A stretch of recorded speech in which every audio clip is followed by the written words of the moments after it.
ebyokwerinda lwe basalako era ne baaza amaka gano aga Honorable Miriam Matembe agasangibwa ku kyalo Luzira mu ggombolola y'e Nakawa ku Lwokusatu lwa Ssabbiiti eno, nnyinigo taddangamu kukubwako kya mu lubaale.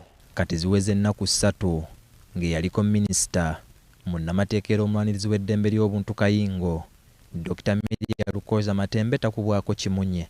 Okubulawo kw'Amatembe kwaddirira oluvannyuma lw'ab'ebyokwerinda okusalako era ne baaza amaka ge agasangibwa e Luzira mu ggombolola y'e Nakawa gye bataamusanga. Mu nnaku zino z'oyinza okuyita ez'akazigizigi eri ab'enju y'Amatembe zeeyolekera mu kiyongobero ekiri ewaka we, era nga n'abo abaasigalawo akadde kano bali mu kutya okutagambika nga ne bawulira omuntu yenna akonkona ku geeti kibatwalira akadde okujja okulagiriza emboozi nga bw'olengera omwami ono. Mu kadde akatono ke tumaze okumpi n'amaka g'Amatembe okulaba oba nga tuyinza okufuna omuntu yenna gwe twogerako naye, waliwo emmotoka eno gye tutategedde baani bagibaddemu ez'okumpi n'ekikomera kye, n'oluvannyuma ne muvaamu omusajja ono, kyokka tabandaddewo bw'atyo oluvannyuma n'anyoola emmotoka ye n'eggyawo. Okubulawo kw'Amatembe kwatandise dda okusattiza abantu ab'enjawulo okuli bannakyewa, bannabyabufuzi, abakyala kw'ossa abantu abalala olw'engeri ekiwamba n'ekibuzaawo bantu gye kirinnye enkandaggo. Simanyi kye babadde banoonya mu nnyumba yange era n'ababuuziza teri n'omu ayambulidde kye babadde banoonya. Matembe kuba lwe bakwata amakage lwe balumba amakage tetumuwulizangako, tetumanyi gyali. Ku myaka 72 gy'alina, Miriam Matembe mukyala gw'oyinza okuyita omwogezi lusiriza ntamu era nantabwekebera kubanga ono enfunda nnyingi azayogera ku nsonga ez'enjawulo z'alaba nga tezigenda bulungi mu ggwanga.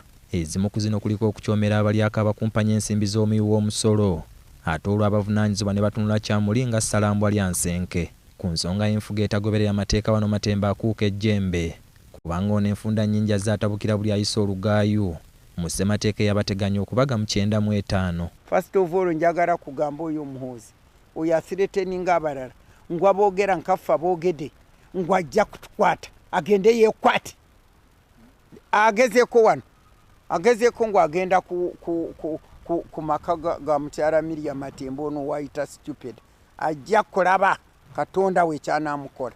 Mu kiseera ky'okusika omugwa ku kuyisa etteeka ly'obwetengereze bw'eggwanga omwaka guno gw'ataagoberera bulungi, kankujjukize nti Matembe yali omu ku baasimba Nakakongo okusuuza gavumenti obumu ku buwaayiro mu tteeka lino eryakankanya ensi eno, ng'ekiwamba n'ekibuzaawo bantu kisuza bangi ku bannansi nga bakukunadde nga lumonde mu kikata.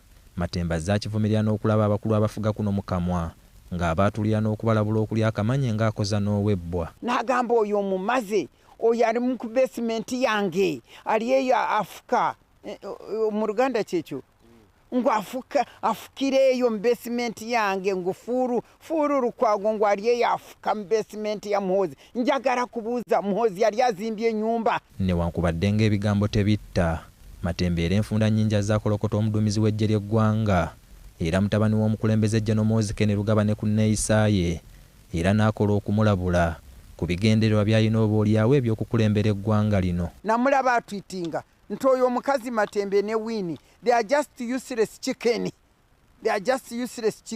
N'atwitinga nti oyo Miriam Matembe omulaba alina okunsinza bw'aba tansinze praise ngo I need to praise him and worship him and kumusinza bwe mba simusinziza ajja kunjigiriza. Muhoozi anjigiriza ki mu nsi muno nze nganze the honorable Dr. Miriam Matembe.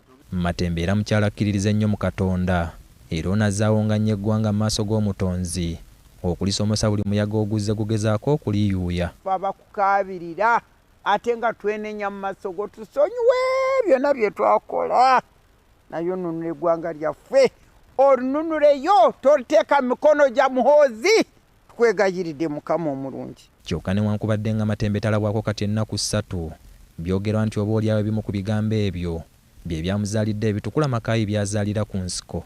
We tukoledde eggulye lino ng'ebitongole by'ebyokwerinda kumpi byonna bikyesambye okwogera ku kwaza okwakolebwa mu maka g'Amatembe n'okutangaaza ku mayitire ge. Dennis Ntege, BBS Telefayina, ageesigika.